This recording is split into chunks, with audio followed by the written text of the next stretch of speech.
Hello friends, so today we are going to solve 5 questions from the rotational motion, and the first question, it's given that a thin loop of mass m, radius r, stands upright on a horizontal floor. A smooth vertical wall touches the hoop at its leftmost point. On the right side of the hoop, there is a short frictionless wall of height r that just touches the hoop. All contact surfaces are frictionless. A small bead of mass m is placed at the top of the hoop and given an infinitesimal push so that it begins to slide down the hoop without friction. As the bead slides, the hoop is free to move and may lift from the floor. Find the smallest ratio of m is to m for which the hoop will lift off the ground at some instant during the motion. So based on this, we can just draw the approximate, and we are given that we are having a hoop and it is surrounded by a wall which is just touching it,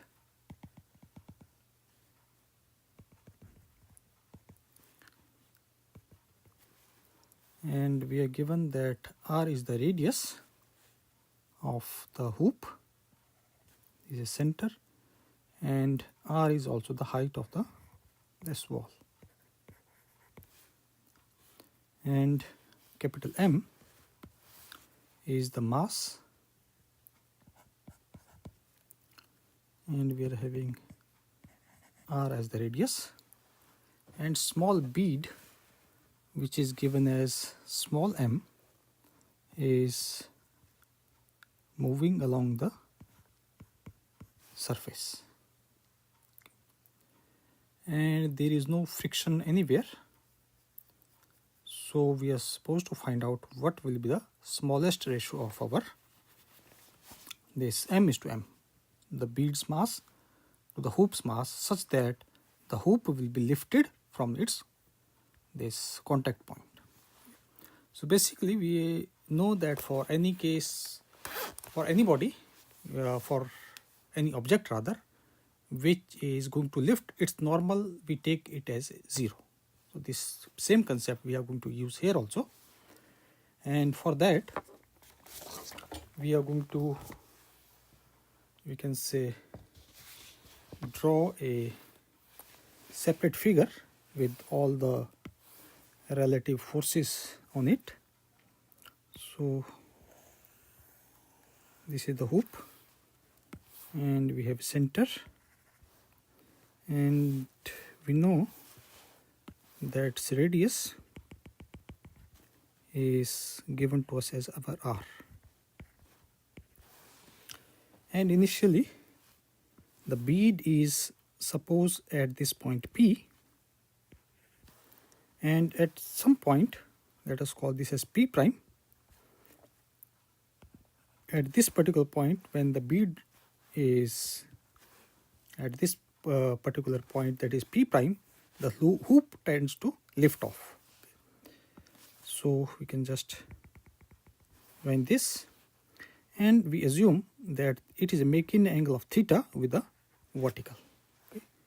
That is with respect to OP.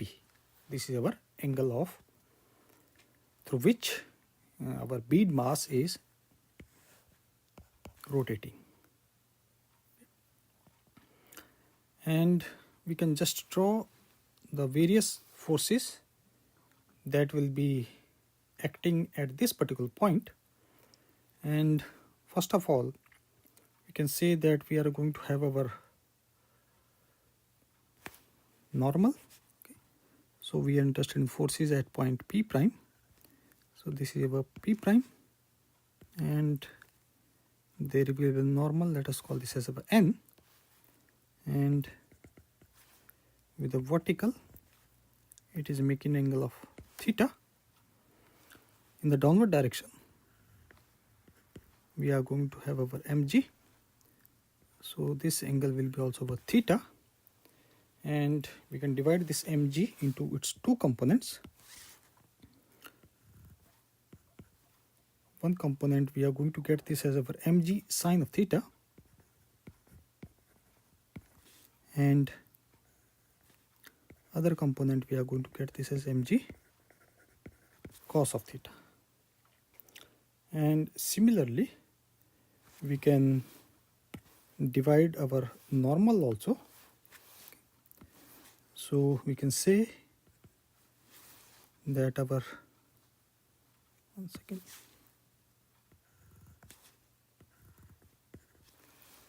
so we can say that our normal so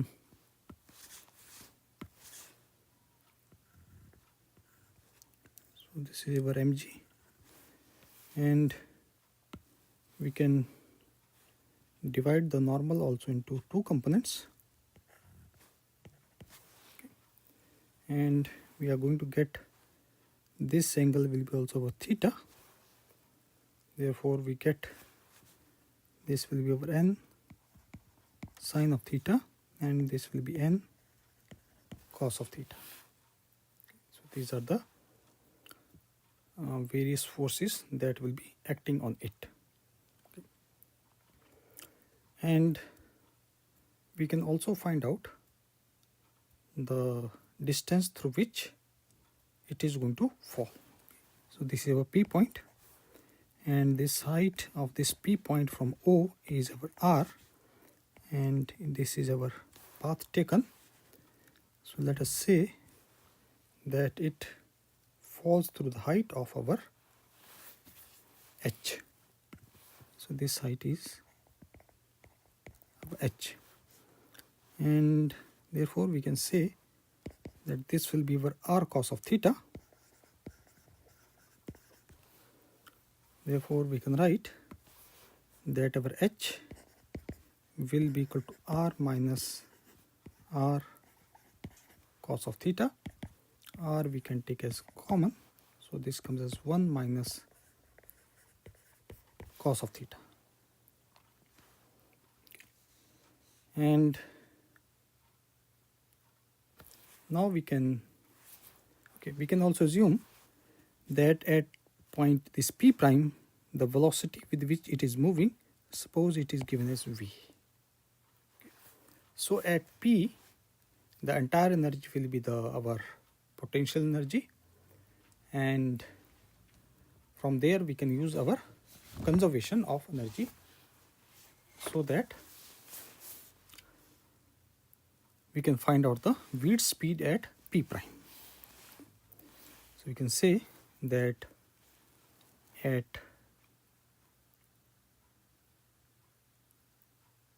point P,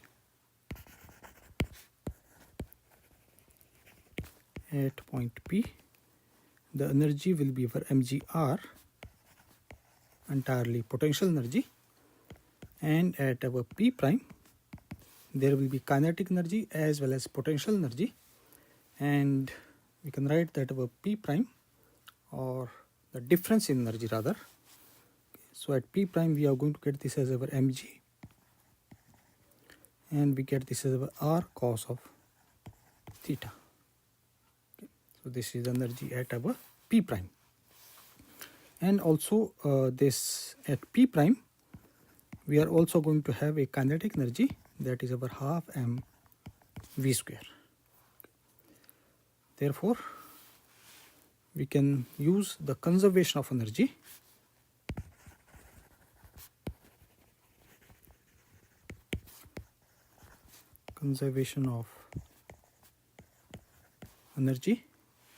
and for this conservation of energy we can write the equation that our half m v square will be equal to our mgr minus mgr cos of theta. Okay. And from here we can take our mgr as common. This comes as 1 minus cos of theta, and we can cancel out the mass. Therefore we get that our velocity will be equal to, this comes as our 2gr, and we have this as our 1 minus cos of theta. So this is our velocity at this p prime. And we can also find out the equation for our normal, and for that we can say that the bead's radial acceleration, that will be towards the center of the hoop. So you can say that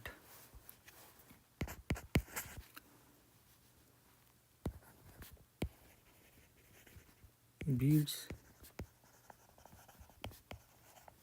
radial acceleration toward the center of the hoop,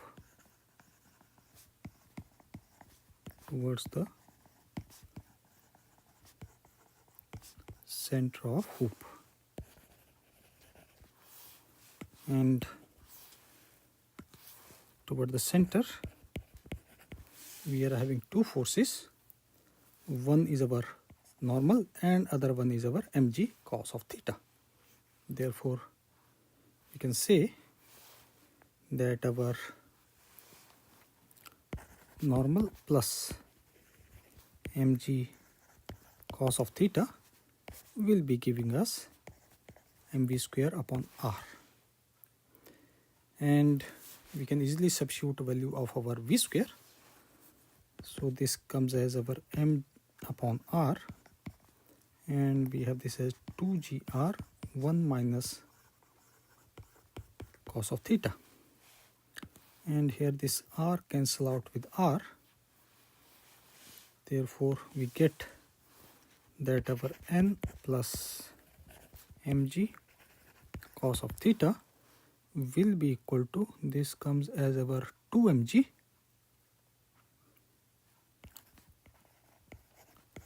and 1 minus cos of theta. And we can move towards the left side. We get this as our n will be equal to mg, we can take common. So this comes as our 2 minus 2 cos of theta and minus cos of theta. So this comes as our mg 2 minus 3 cos of theta. Okay. And similarly we can write for our vertical component also. And vertical component we are having our n cos of theta and we are having our mg. Okay. So we can say that our along the vertical component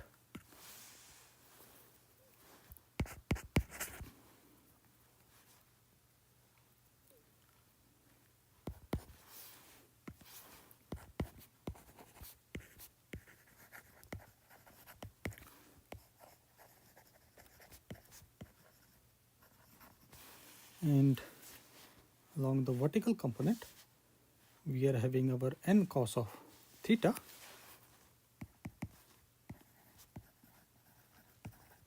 and n we already know, so we can easily substitute our value of n, and we can write this as our mg 2 minus 3 cos of theta times cos of theta. Okay. So this is the vertical component of force. Okay. Vertical component of force in the upward direction. Okay. Vertical component of force from bead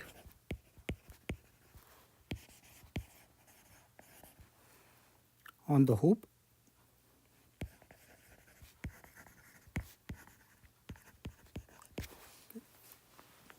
Now it is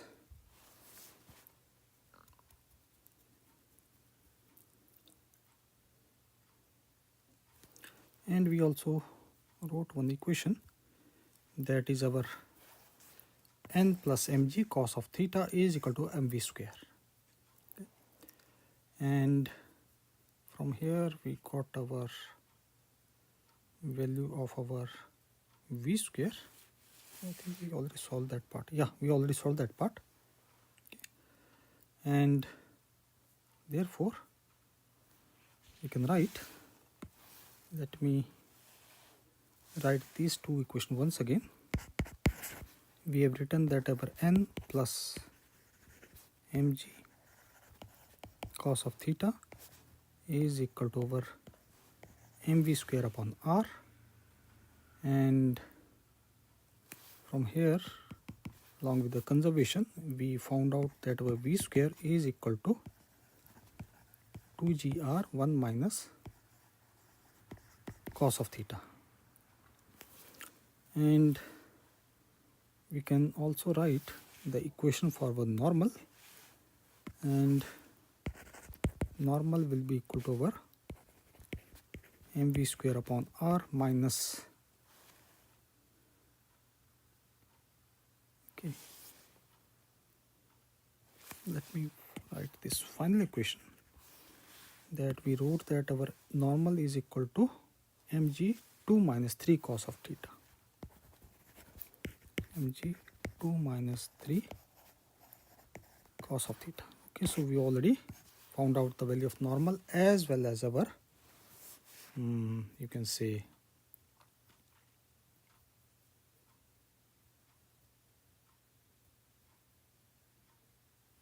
velocity equation.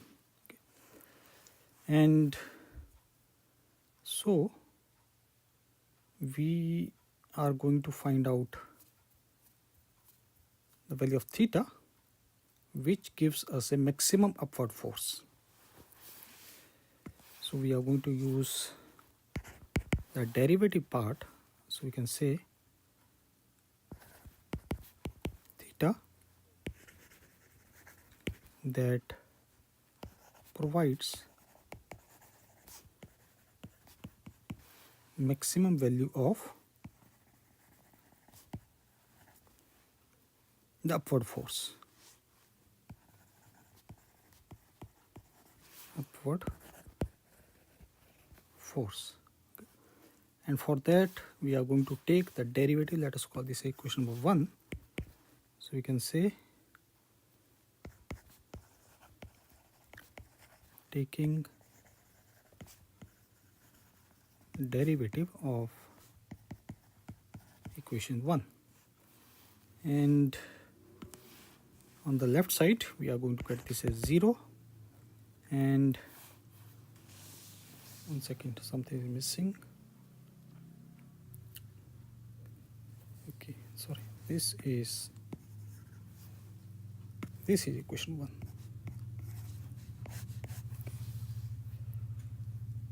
So we get this as our mg, and we have this as 2 cos of theta minus 3 cos square theta. So we get this as d upon d theta mg, and 2 cos of theta minus 3 cos square theta. And we can just ignore this mg, and we are going to get our derivative will be equal to minus 2 cos, and this will be our sine of theta, and we get this as plus 6 cos of theta and sine of theta. So from here we can, let me write it separately. So we get this as minus 2 sine of theta plus 6 cos of theta sine of theta is equal to 0. And from here, if we take our sine of theta as common, therefore we can say that either our sine of theta is equal to 0, or we can say minus 2 plus 6 cos of theta is equal to 0. And from here we can write that our cos of theta will be giving us 1 by 3.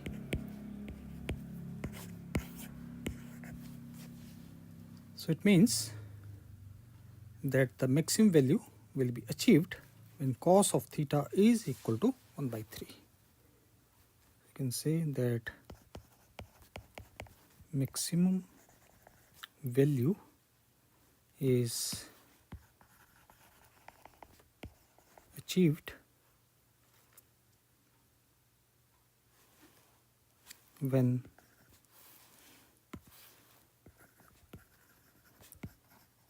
cos of theta is equal to 1 by 3. Okay. And for this particular value of cos of theta, we can find out the upward force. You can say that in this case,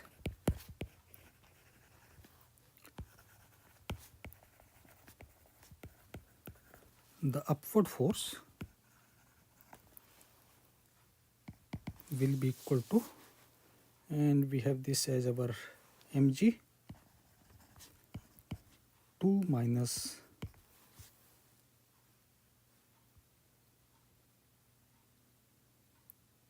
three cos of theta. So 2 minus 3 cos of theta is over 1 by 3 and multiply by 1 by 3. Therefore we get that this will be equal to 3 and 3 cancels out, and we get this as our mg upon 3. Now we have to find out that when the hoop is going to rise. So it means that our hoop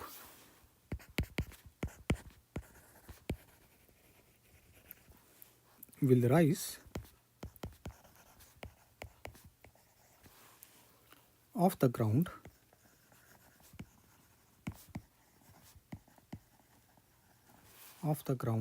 if this maximum upward force is larger than the weight of the loop. Rise off the ground if this maximum upward force is larger than weight of the hoop. And this we can write in the form of the equation. This is our weight of the hoop. Therefore we can say that our mg upon 3 should be greater than the weight of the hoop. Therefore we can write that small m upon capital M should be greater than 1 by 3. So this should be the ratio of their weight, bead as well as our this hoop mass should be greater than or equal to 1 by 3. So in this particular question we have considered only one bead, but if we require we can consider the 2 beads also, and the 2 beads will be only the value of the normal is going to change. So here we can just add a 2. If there are 3 beads, so here we can put the 3. Only the equation of 1 is going to change. The rest of the things will be same. Next question. It states that a uniform plank of mass m and length L lies horizontally on a smooth surface. A coin of mass m and radius r stands vertically on the right end of the plank. The plank is pulled horizontally to the right by a constant force F. Assume that the coin rolls on the plank without slipping and that all contact surfaces are frictionless except between the coin and the plank, where static friction acts. So based on this, we have two questions. In the first part, it asks that determine the linear acceleration of the plank and the coin. Second, the distance moved by the coin relative to the ground by the time the left end of the plank comes directly beneath it. So let us draw first of all the basic figure, and we are given that we are having a coin, and this coin is placed at the left end of a plank. So this is our plank and its length is given as L, mass is given as capital M, and same mass is given as our coin also, and the force F is being applied on the plank toward the right. So we are having a constant force F that is toward the right of our this plank, and everything is smooth, no friction except between the coin as well as our this plank. Rest is our frictionless. So we are given that we have a plank whose mass is given as capital M and our length is given as capital L. And we are given that we have a coin and its mass is, I think, small m. I'm not sure, we can check later on, doesn't matter. And we are having a coin, the mass is our m, and from here we can write that its moment of inertia about its center, we can say it is equal to over km r square, and this value of k, because coin is somewhat like a solid disk, therefore we can say the value of k is equal to over 1 by 2. And so it means the coin is going to roll without slipping on the plank, and you can say that our coin rolls without slipping, and the friction is between the coin and the plank, so friction acts in the, you can say, right side of the coin and the left on the plank. So we can say that our friction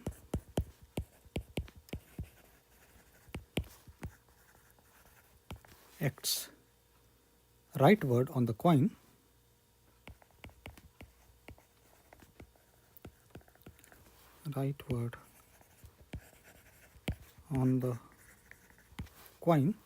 and leftward on the plank.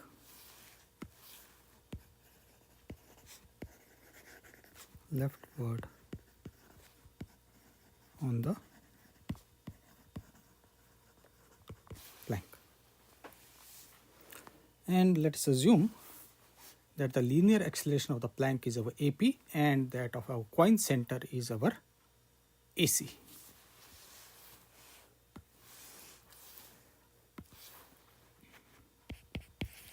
So you can say that our linear acceleration of our plank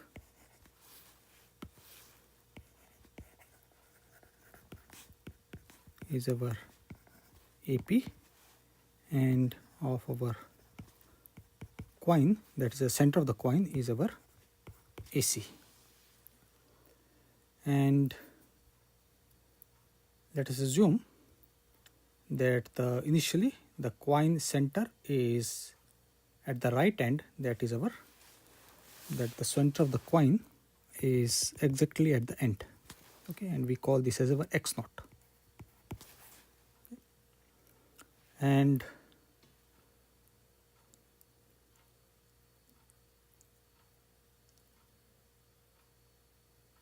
this radius is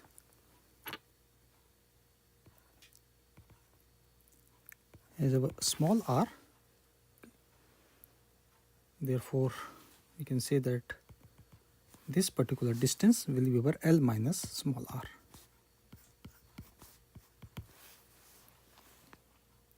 And this x naught we can just substitute that later on as per our requirement. So let us first of all write the equation for our motion.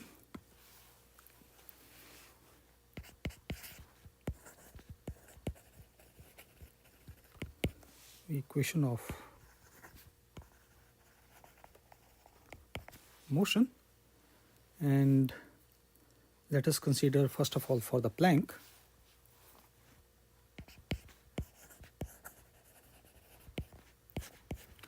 And the plank is force F is being applied, and there is also the frictional force between the plank and as well as our the coin. Okay. Therefore, we can say that the net horizontal force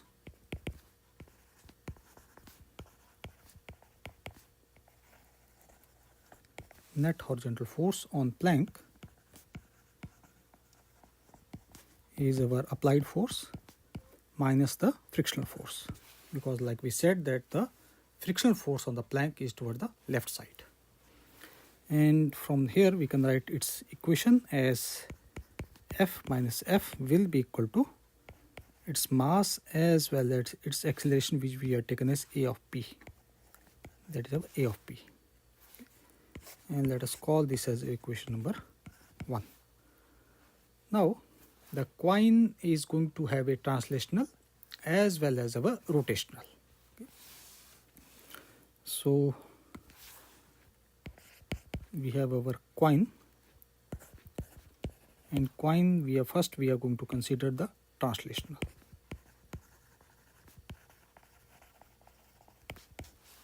And the net force on the coin is the frictional force. So we can say that our net horizontal force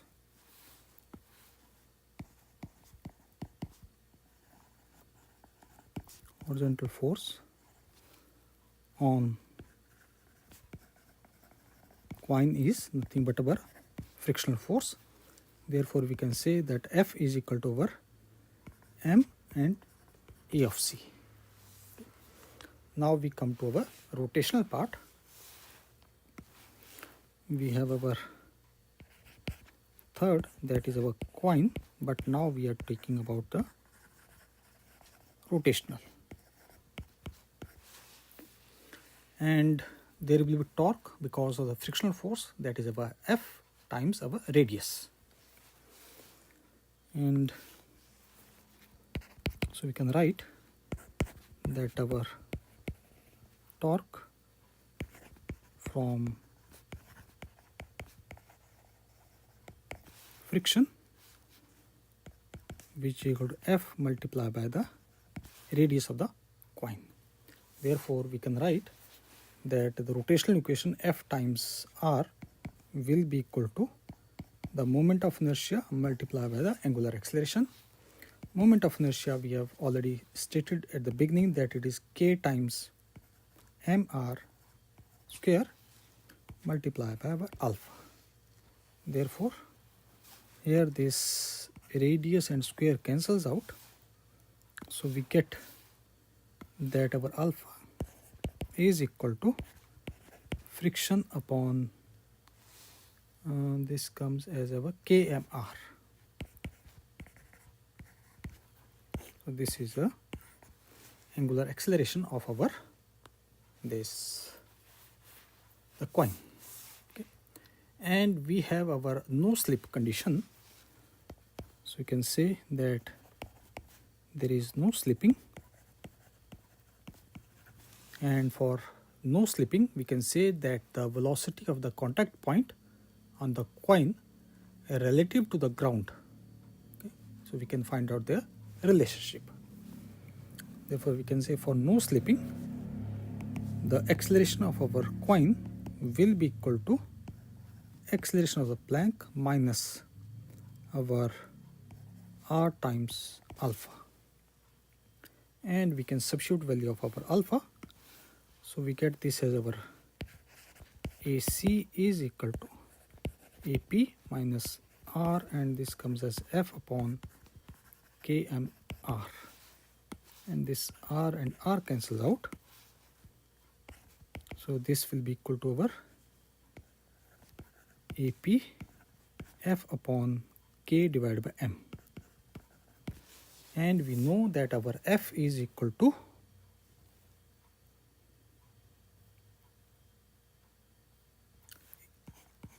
M times AC. Therefore we can substitute it here. We get this as our AP minus M AC upon Km, and this mass and mass cancels out. So this is equal to our AP minus AC upon K, and we can just rearrange. We can just take AC to the one side. So from here we get that our acceleration of the plank will be equal to acceleration of the coin 1 plus 1 upon K, and this is the relationship between our acceleration of the coin as well as the acceleration of the plank. But we also know that if we want to solve for our acceleration of our this coin, we can also use that our force equation. We know that our this is our equation number 1, that is F minus friction is equal to A times AP. So we substitute the value of AP. So we can say from equation 1 we get this as our F minus M times AC, because the friction is nothing but M times AC, is equal to this is our M, and AP is our AC 1 plus 1 upon K. And we can just combine the like terms because we have AC on the right as well as left, and we can say that our F will be equal to AC, and we have this as our small m plus capital M and 1 plus 1 upon K, and this gives us that our acceleration of our coin will be equal to F upon M plus capital M 1 plus 1 upon K. So this is our acceleration of our coin, and we already know the acceleration of coin as well as acceleration of plank. Therefore we can write that our acceleration of our plank is equal to 1 plus 1 upon K, and this comes as our F upon, we have it as M plus capital M 1 plus 1 upon K. So this is our acceleration of the plank. And if you want to find out the friction, we can also find out friction, because friction is nothing but M times AC, and AC we already know. So we can say that value of our frictional force F is equal to M times AC, and we get this as our Fm and M plus capital M 1 plus 1 upon K. And this is in general for any value of K, and if we put K is equal to 1 by 2, and we can get all the answers. That is only the substitution part. Okay, nothing more is required in that. And next we have to find out if the coin moves until the left hand side, okay, completely. So we are going to find out that distance coin moves until left hand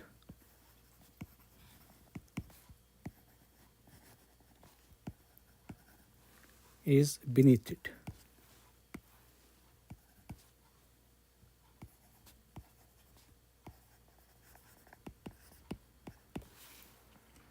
And initially we can say that let us solve it for with respect to the ground frame, and then we can just make some changes in it. So we can say that our initial position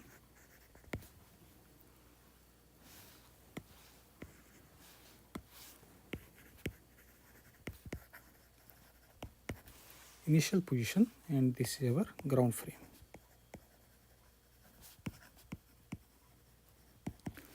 And for left hand,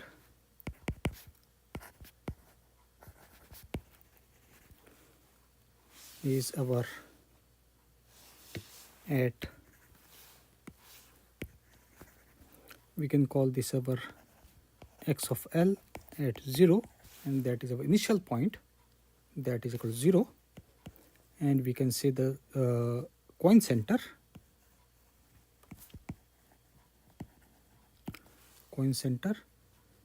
at x of C at 0 is at our x naught. Therefore we can say that at time t,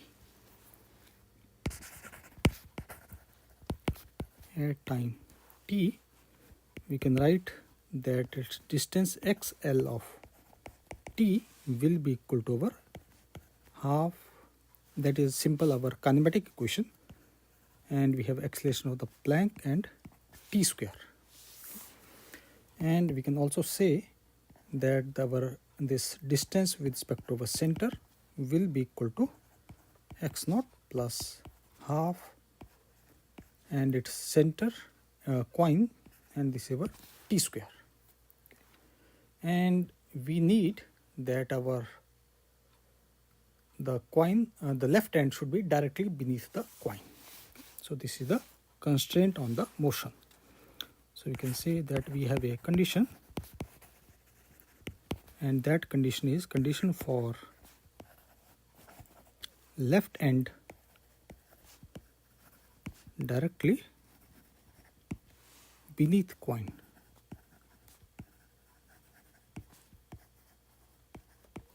And which means that the distance of our Planck should be matched with our coin. Therefore we can write this as our half AP t square is equal to our x naught plus half AC t square. And from here we can write the value of our x naught also. So we can say our x naught will be equal to 1 by 2, we can take common, so this comes as a of p minus a of c t square. From here we can also say that our t square will be equal to 2 times x naught, acceleration of Planck minus acceleration of the coin. So we got the x naught as well as our time. And now we can find out the displacement, or we can say the displacement of the coin from the start in time t. So we can say the coin ground displacement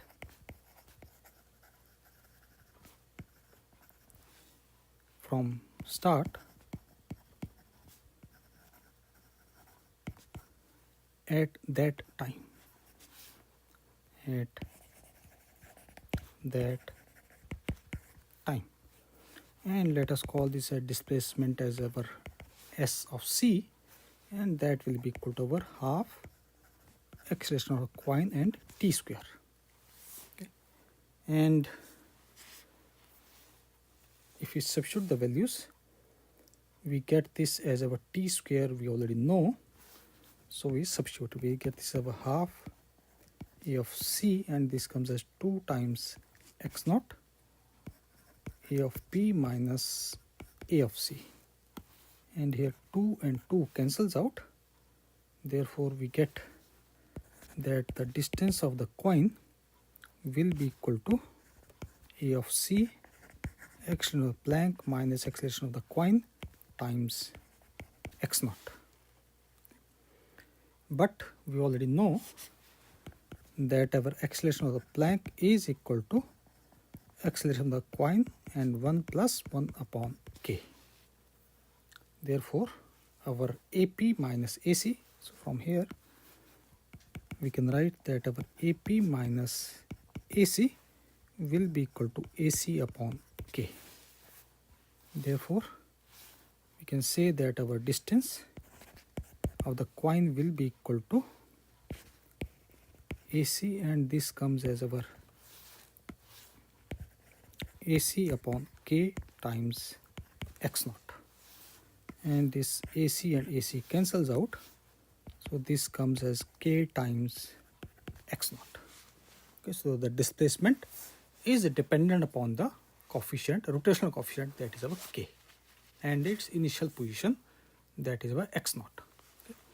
So in this particular case, the value of k is our 1 by 2, because it is a coin. We can take it as a solid disk. So we can say that value of k is equal to over 1 by 2. And as per, we can just solve all the questions, all the formulas, and we get the value of the distance, all the acceleration and everything. And okay, next question.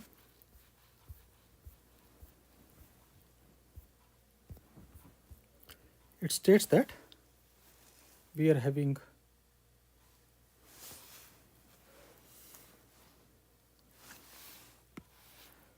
a uniform board of mass m rests on 2 identical uniform cylinders, each of mass m by 2. The cylinders lie on a fixed plane inclined at an angle of theta to the horizontal. The board lies symmetrically on the top of 2 cylinders. All surfaces are smooth enough to prevent slipping between the board and the cylinder, and between the cylinders and the inclined plane. Find the linear acceleration of the board as it moves down the incline. Okay, so we can just draw the approximate figure for this given question. So we are given rather that there is an inclined plane, and the angle of inclination is given to us as theta. And on this we have 2 cylinders.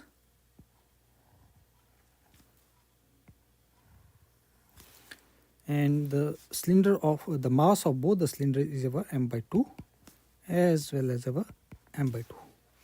And on it we have placed a plank.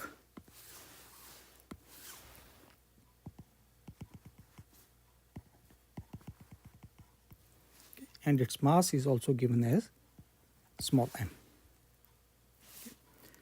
And we have to find out the linear acceleration of the board as it moves down the incline.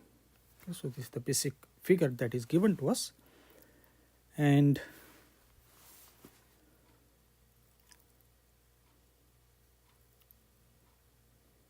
okay, so we have 2 identical cylinders, and each is having a mass that is our m by 2. So we can say that we are given that we have a board, or that is our, okay, let's call this a board itself. So we are given a board which is having a mass of small m, and then we are having two identical cylinders, and these identical cylinders, the each is having a mass, suppose our m of c, and that is equal to m by 2, and the total mass of the cylinder will be equal to m, and that is nothing but equal to the mass of the board. Okay. And the angle of incline is given to us over theta, and let us assume that our moment of inertia, or we can write the formula for moment of inertia. We can say that moment of inertia of the cylinder about its axis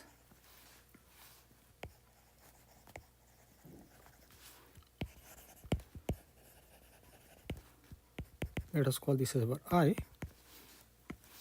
and this I will be equal to k, mass of the cylinder, and its radius r square. And for solid cylinder we know that this value of k is equal to 1 by 2. And so let us assume that the linear acceleration of our board is AB. So let us say that our linear acceleration of board is our A of P, and we can say that the acceleration of each cylinder,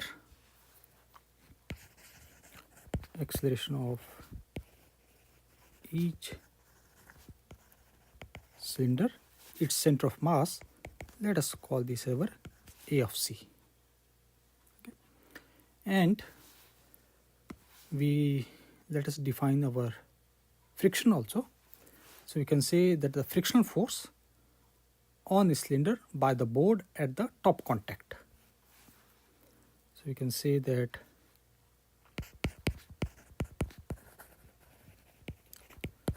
frictional force on a cylinder by the board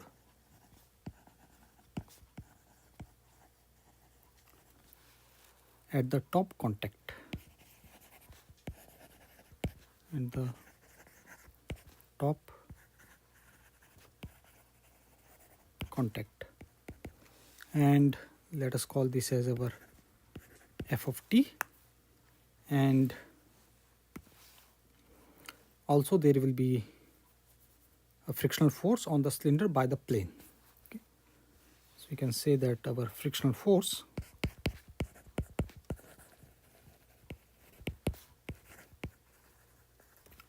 on a cylinder by the plane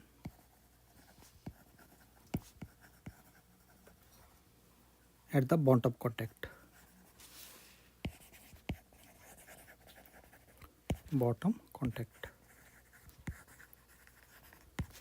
And that is our suppose f of b.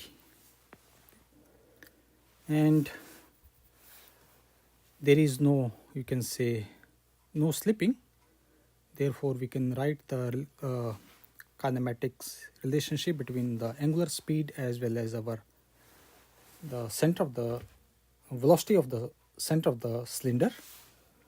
And for that we can say that if we assume that our cylinder center speed is, let us suppose, our Vc, and its angular speed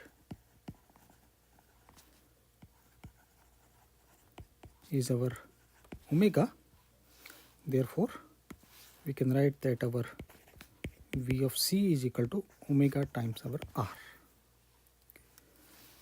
And from here we can calculate that speed of the top point of the cylinder relative to the ground. Therefore, we can say that our speed of top point of cylinder relative to ground.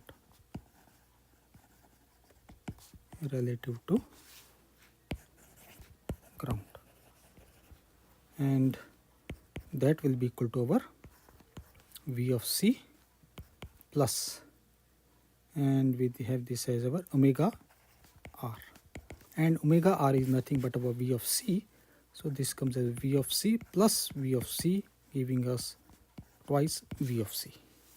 Okay. And similarly, we can say that our board speed, from here we can find out also our board speed.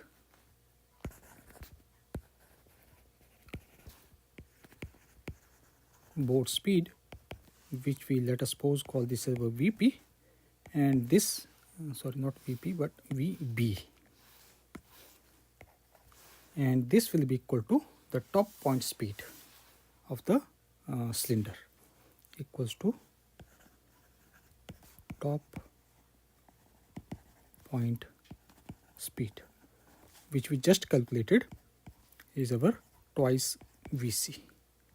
And from here we can, let me write it, so we get our V of B is equal to twice of VC, and from here if we make a derivative of it, we are going to get its acceleration.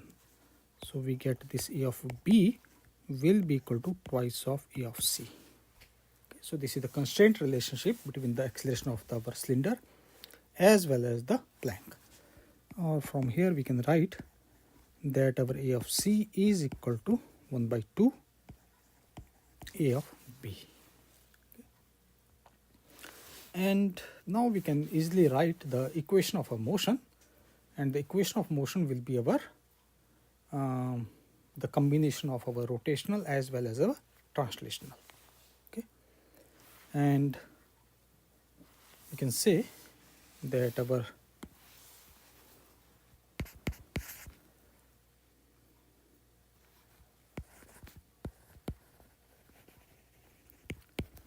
equation of motion, and first of all let's write it for our board, and for board let us consider our translational. Okay, and for board, because that board is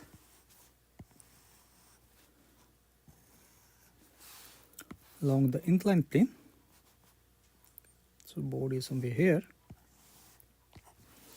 and we can say that it is going to have our mg, angle is given as theta, so therefore two components, this will be our theta, and we have our mg cos of theta, and we have our mg sine of theta. Okay. And there will be also you can say the frictional force, which we defined as our f of t.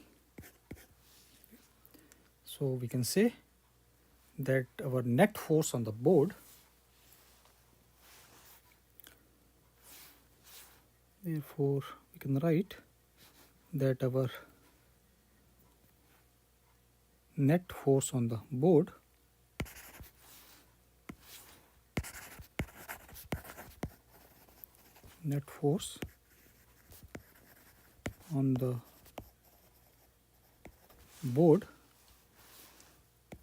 let us call this as our F net,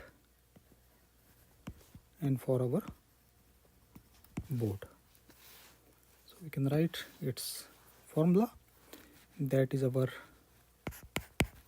F net for our board will be equal to, we have downward, we have mg sine of theta, so this comes as mg sine of theta, and we have two cylinders and each cylinder is having a frictional force of Ft, so this comes as twice of Ft, and the acceleration of the board is defined as our A of B, so this will be equal to our m times A of B, and sorry, F of T, not F of B, F of T.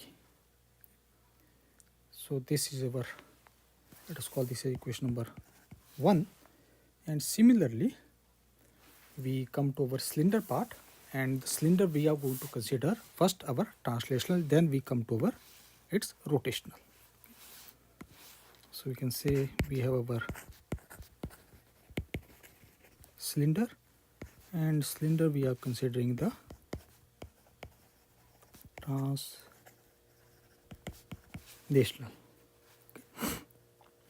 and for each cylinder we are going to have our mg, because they are also along the inclined plane, and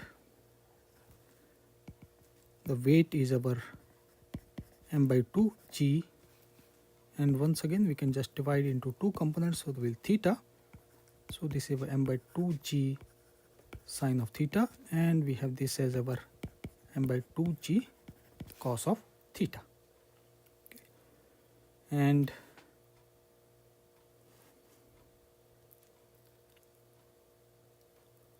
so in place of m by 2, let us call this as a m of c, okay, much more easier, later on we can just substitute it. So this we get this as m of c as well as our m of c, and here also it will be m of c, okay. And we are going to have two frictions, first one will be because of the board and other one will be because of the plane, and this is moving in the downward direction of the acceleration of our A of c. Therefore for our cylinder in the translational motion, we can write the equation as our m of c times A of c will be equal to, we have this in downward, we have our mc g sine of theta, two frictional forces, first is because of the board and other one is because of our that inclined plane. And now we come to the cylinder, but we are going to discuss now its rotational part. So we have our, let us call this equation number 2. So we have our cylinder and this is our rotation about the center.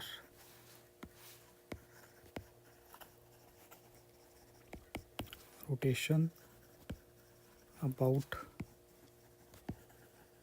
the center.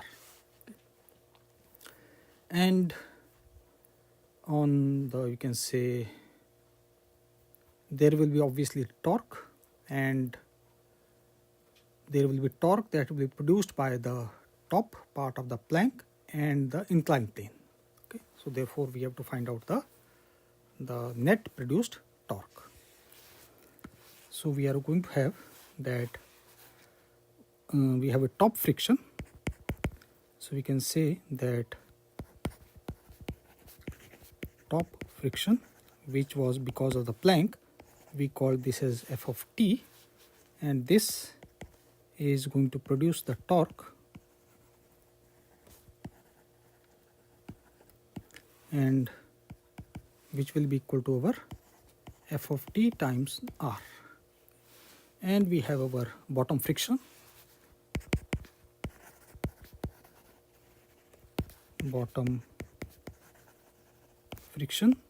which we called as F of B, and this is going to produce a torque,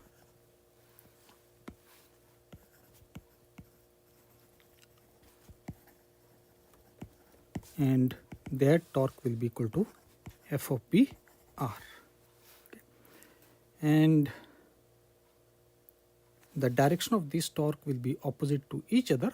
So for top we take as positive and for the bottom we take it as negative. Therefore we can write that our I times angular acceleration alpha will be equal to our, we can take r as common from, so this comes as r, and we have our f top minus f bottom. Okay. And we already know, because there is a pure rolling motion, so we can say acceleration of center will be equal to, oh sorry, not acceleration of center but angular acceleration, that is of alpha. So we can say our alpha will be equal to the acceleration of the center of the cylinder, that is our A of C, and times our R. And we already know the value of our I, which is our moment of inertia K times m of C R square. And we just substitute all these values. So we get this is our K m of C R square, alpha is our A of C upon R, is equal to R f of top and f of bottom. And here this R square cancels out throughout, therefore we get that our f of friction at the top, f of T, minus friction at the bottom, f of B, is equal to K mass of a cylinder and acceleration of the cylinder. Okay. Here the acceleration of cylinder is nothing but acceleration of its center of mass. And we already found out the constraint relationship between our acceleration of our cylinder as well as the acceleration of our the bottom side. Okay. And we know that our A of C is equal to 1 by 2 A of B. So we substitute it, we get that our f of top minus f of bottom is equal to K times mass of the cylinder, and we get this as 1/2 A of B. And we can also, we have an equation that is this equation, and here we simply substitute our A of C. Okay, so we are going to get here both f of T and f of B, and here also we have f of T and f of B, so we can just solve them. Okay. So we can say from equation 2,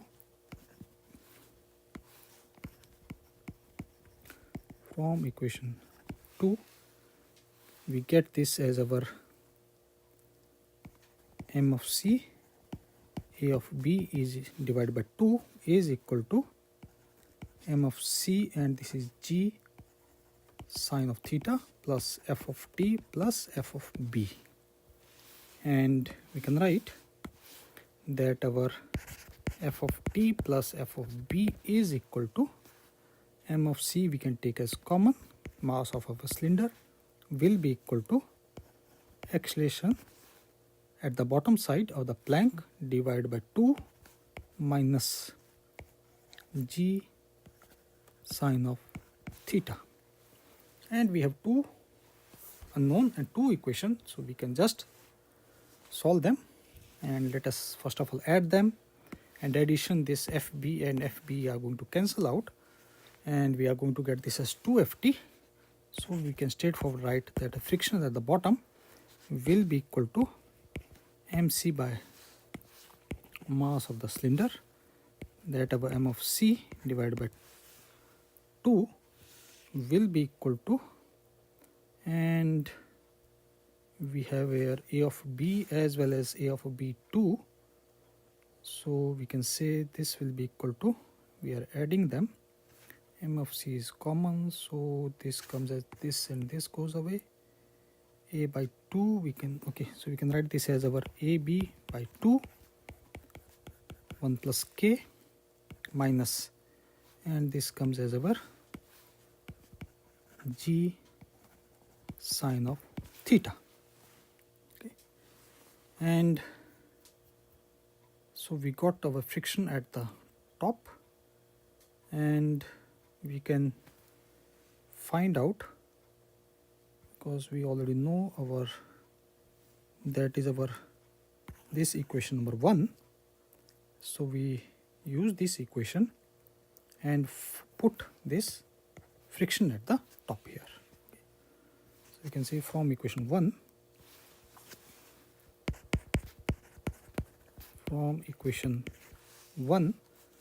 we can write that our acceleration of B is equal to, we have this as mg sine of theta minus twice mc upon 2, and we have this as AB upon 2 1 plus k minus g sine of theta, and this 2 and 2 cancels out, so we can write this as our m of AB will be equal to, we have our mg sine of theta minus, and we are having this will be equal to our, 1 second. Okay, we already know that our m of c is our m of, because m of c is mass of the cylinder, and mass of the cylinder is our m by 2. So this comes as our m by 2, and we have this as our AB upon 2 1 plus k minus g sine of theta. And this is quite simple now. We are only interested in finding out our values.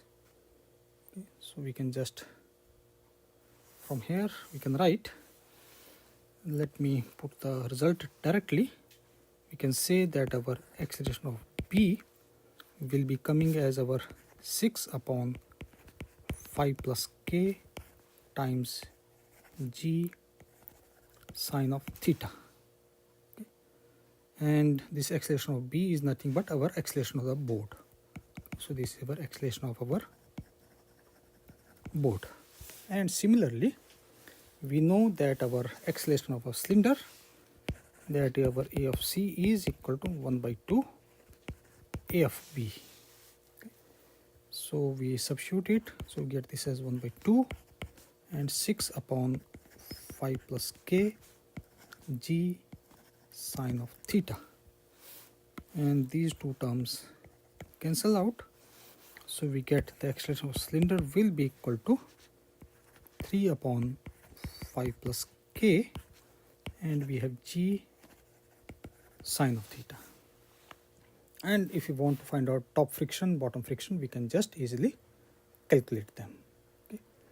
And for this particular case, if you put value of k also, because we have k is our solid cylinder, k is equal to 1 by 2, we can just further solve this.